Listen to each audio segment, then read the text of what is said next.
ನಮಸ್ಕಾರ ಎನ್.ಎಂ ನ್ಯೂಸ್ಗೆ. ಎನ್.ಎಂ ನ್ಯೂಸ್ ಈ ನ್ಯೂಸ್ ನೋಡತ್ತೀರ ನೀವು ಪಕ್ಕ ನೋಡಬೇಕ. ಯಾಕಂದ್ರೆ ನಮ್ಮ RCB ಟೀಮ್ನ ನಮ್ಮ ಕರ್ನಾಟಕದವರು ತಗೊಂಡಾರ. ಹೊಂಬಾಳೆ ಫಿಲ್ಮ್ಸ್ ಅವರು ಕೂಡ ಅದಕ್ಕೆ ಓನರ್ ಆಗಿದ್ದಾರೆ. ಯಾಕಂದ್ರೆ ಆಗಬೇಕಾಕತಿ ಕರ್ನಾಟಕದವರು ಓನರ್ ಆಗಿದ್ದಾರೆ ಅಂದ್ರೆ ನಮ್ಮ ಕರ್ನಾಟಕದ ಎಲ್ಲ RCB ಅಭಿಮಾನಿಗಳಿಗೂ ಹೆಮ್ಮೆ ಪಡೋ ವಿಚಾರ ಐತಿ. ಹೊಂಬಾಳೆ ಫಿಲ್ಮ್ಸ್ ನಮ್ಮ ಓನರ್ಶಿಪ್ ತೊಗೊಂಡೈತ್ರಿ. RCB team Royal Challengers Bengaluru ownership ತೊಗೊಂಡಾರು. ಅದರಿಂದ ಅವ್ರಿಗೂ ಆಪರ್ಚುನಿಟಿ ಐತಿ, ಹಂಗೆ ನಮ್ಮ RCB ಟೀಮಿಗೇನು ಆಪರ್ಚುನಿಟಿ ಇದ್ದಂಗನೆ. ಯಾಕಂದ್ರೆ ಕರ್ನಾಟಕದವರು ಅದ್ರದ್ದು ಇದನ್ನು ತೊಗೊಂಡಾರ ಅಂದ್ರೆ ಕನ್ನಡಿಗರು ನಮ್ಮ ಕರ್ನಾಟಕದವ್ರ ತೊಗೊಂಡಾರ ಅಂತೇಳಿ ಫುಲ್ ಇನ್ನಟ್ ಖುಷಿಲೇ ಹೇಳ್ತಾರೆ. ಯಾಕಂದ್ರೆ ನಿಮ್ಮ ಟೀಮ್ ಯಾವ ತೊಗೊಂಡಾನು ಅಂತ ಹೇಳ್ತೀರ. ಈ ಸದ್ಯ ಕರ್ನಾಟಕದವರು ತೊಗೊಂಡಾರಲ್ಲ, ಅದು ಮಾತಾಡಕ್ಕೆ ಇನ್ನೊಂದು ಇದು ಸಿಗ್ತೈತಿ ಇವ್ರಿಗೆ. ನಮ್ಮ RCB ಟೀಮ್ ಅಭಿಮಾನಿಗಳಿಗೆ ಮಾತಾಡಕ್ಕೆ ಇನ್ನೊಂದು ಈ ಹಕ್ಕು ಸಿಕ್ಕಂಗೆ ಆತಿ ಇವ್ರಿಗೆ. ಇದು ಮಾತ್ರ ಸಂತೋಷದ ವಿಚಾರ ಐತಿ. ಯಾಕಂದ್ರೆ ಹೊಂಬಾಳೆ ಫಿಲ್ಮ್ಸ್ ತರೋದನ್ನು ತೊಗೊಂಡು ಭಾಳ ಚಲೋ ಮಾಡಿದಾರೆ ಅಂತ ಹೇಳ್ತಾನು. ಯಾಕಂದ್ರೆ RCB ಟೀಮ್ ಓನರ್ಶಿಪ್ ಅಂತೇಳಿ ಇದು ಎಲ್ಲ ಕಡೆ ಟ್ರೆಂಡಿಂಗ್ ನ್ಯೂಸ್ ಇದೆ ಐತಿ.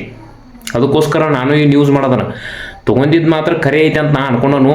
ಖರೇನೇ ಐತಿದ್ದು ಒಟ್ಟು ಸುಳ್ಳು ಆಗ್ಬಾರ್ದಿದ್ದು. ಯಾಕಂದ್ರೆ ನಮ್ಮ ಕರ್ನಾಟಕದವ್ರು ತೊಗೊಂಡ್ರೆ ನಮಗೆ ಇನ್ನಟ್ಟು ಹೆಮ್ಮೆ ವಿಚಾರ ಇದು. ನಿಮಗೇನಾರು ಹೊಂಬಾಳೆ ಫಿಲ್ಮ್ಸ್ ತೊಗೊಂಡಿದ್ದು ಚಲೋ ಅನಿಸಿರ ಕಮೆಂಟ ಸಬ್ಸ್ಕ್ರೈಬ ಮಾಡಿರಿ. ತೊಗೋಬಾರ್ದಂತ ಅನಿಸ್ತವರು ಏನು ಮಾಡ್ತಾರೆ ನೋಡಿ, ನಮಗೆ ಗೊತ್ತಿಲ್ಲ. ಅದು ತೊಗೊಂಡಾರ ಅನ್ನೋದು ಒಳ್ಳೆ ವಿಚಾರ ಅಂತ ನನಗೆ ಅನ್ಸಾದೈತಿ. ತೊಗೋಬೇಕಿತ್ತು, ಅವ್ರು ತೊಗೊಂಡಾರ ಅಂತ ಅನ್ಕೊಂಡವನು ತೊಗೊಂಡಾರ. ಯಾಕಂದ್ರೆ ಎಲ್ಲ ಕಡೆ ಅದ ನ್ಯೂಸ್ ಐತಿ. ಹೊಂಬಾಳೆ ಫಿಲ್ಮ್ಸ್ ಪಾರ್ಟ್ನರ್ಶಿಪ್ ಮಾಡ್ಕೊಂತು ಓನರ್ಶಿಪ್ ತೊಗೊಂಡಾರು ಅಂತೇಳಿ ಎಲ್ಲ ಕಡೆ ಸರ್ಚ್ ಮಾಡ್ಯಾನು ನೋಡಿದನು. ಅದಕ್ಕೋಸ್ಕರ ನಾನು ನ್ಯೂಸ್ ಒಳಗೆ ಹೇಳ್ಬೇಕಂತೇಳಿ ಹೇಳತ್ತಾನೆ. ಇದನ್ನು ಗೊತ್ತಾತ್ರಿ.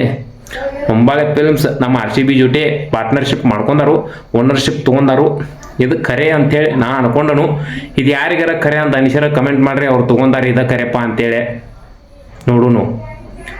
ನಮ್ಮ ರಾಯಲ್ ಚಾಲೆಂಜರ್ಸ್ ಬೆಂಗಳೂರು ಈ ಸಲನೂ ಕಪ್ ಗೆಲ್ಲ ಅನ್ನೋದು ನನ್ನ ಆಸೆ ಐತಿ. ಹಂಗೆ ನಮ್ಮ ಎಲ್ಲ ರಾಯಲ್ ಚಾಲೆಂಜರ್ಸ್ ಬೆಂಗಳೂರು ಅಭಿಮಾನಿಗಳದು ಅದ ಆಸೆ ಐತಿ ಅಂತ ನಾ ಅನ್ಕೊಂಡನು. ಪಕ್ಕ ಈ ಸಲನೂ ಕಪ್ ನಮ್ಮದ ಬೇಕಾದಾಗಲಿ. ಓನರ್ಶಿಪ್ ಯಾರೇ ಆಗಲಿ ಬಿಡಲಿ, ಆದ್ರೆ ಕರ್ನಾಟಕದವ್ರು ಆದ್ರೆ ಫುಲ್ ಇನ್ನಟ್ಟು ಹೆಮ್ಮೆ ಇರ್ತೈತಿ ನಮಗೆ. ಹೆಂಗಂತಾರೆ ಹಂಗೆ ನಾನು ಎನ್.ಎಂ ನ್ಯೂಸ್ ನೀವು ನೋಡಿರ ದಯವಿಟ್ಟು ಸಬ್ಸ್ಕ್ರೈಬ್ ಮಾಡಿರಿ. ಈ ನ್ಯೂಸನ್ನು ಇನ್ನೊಂದು ಸ್ವಲ್ಪ ಬೆಳೆಸೋನು.